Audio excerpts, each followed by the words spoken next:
தன் எல்லையை காத்திட எந்த எல்லைக்கும் போகக்கூடிய இந்திய மாவீரனின் கதை போரஸ் தினமும் இரவு 8 மணிக்கு காண தவறாதீர்கள் உங்கள் தந்தி1 தொலைக்காட்சியில். 10 நாட்களுக்கு மேலாக பெய்து வரும் கனமழை காரணமாக கேரளாவின் பெரும்பாலான பகுதிகள் வெள்ளத்தில் மிதக்கின்றன.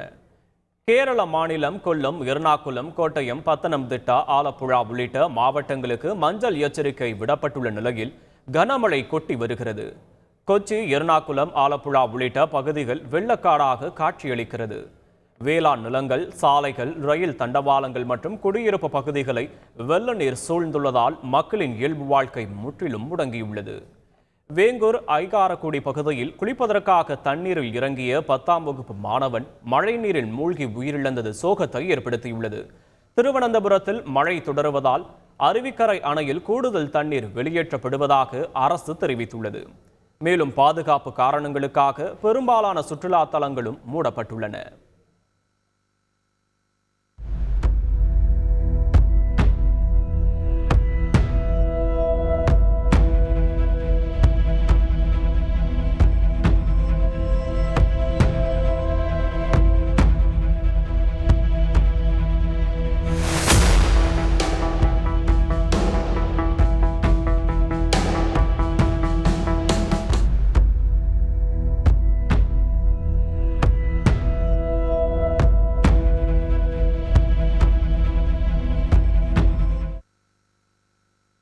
கேரளாவில் கனமழைக்கு ஒரே நாளில் 3 பேர் உயிரிழந்தனர். கொச்சியில் சாலையில் சென்ற அரசு பேருந்து மீது மரம் முறிந்து விழுந்த நிலையில் பயணிகள் அதிர்ஷ்டவசமாக உயிர் தப்பினர். எடப்பள்ளியில் சாலையில் தேங்கியுள்ள மழை நீரில் ஆம்புலன்ஸ் ஊர்ந்து சென்றது.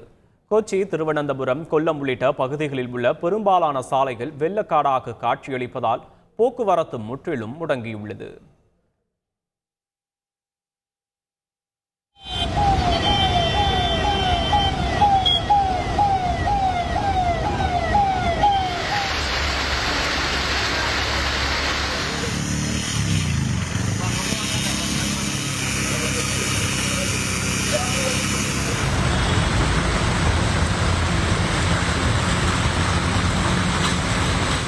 அசாமில் பெய்த கனமழையின் காரணமாக திமா ஹசாவ் மாவட்டத்தில் ஹாப்லாங் சில்சா இணைப்பு சாலை மூடப்பட்டது. ஆற்றின் நீர்மட்டம் உயர்ந்து சாலையின் ஒரு பகுதியை அடித்து சென்றதால் ஜூன் 1ஆம் தேதி வரை இந்த சாலையை மூட மாவட்ட நிர்வாகம் உத்தரவிட்டது.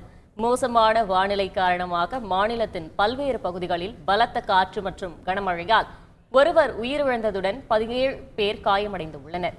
பொதுமக்கள் பாதுகாப்பான இடத்தில் இருக்குமாறும் அவசர தேவை இன்றி யாரும் வெளியே வர வேண்டாம் என்று அசாம் முதல்வர் ஹிமந்தர் பிஸ்வா சர்மா வேண்டுகோள் விடுத்துள்ளார். காஃபி வித் கடவுள் இனி எல்லா நாளும் இனிய நாளே. 3 பக்தி தொடர்கள் எளிய தமிழில் தினமும் காலை 6 மணி முதல் 9 மணி வரை காண தவறாதீர்கள் உங்கள் தந்தி1 தொலைக்காட்சியில்.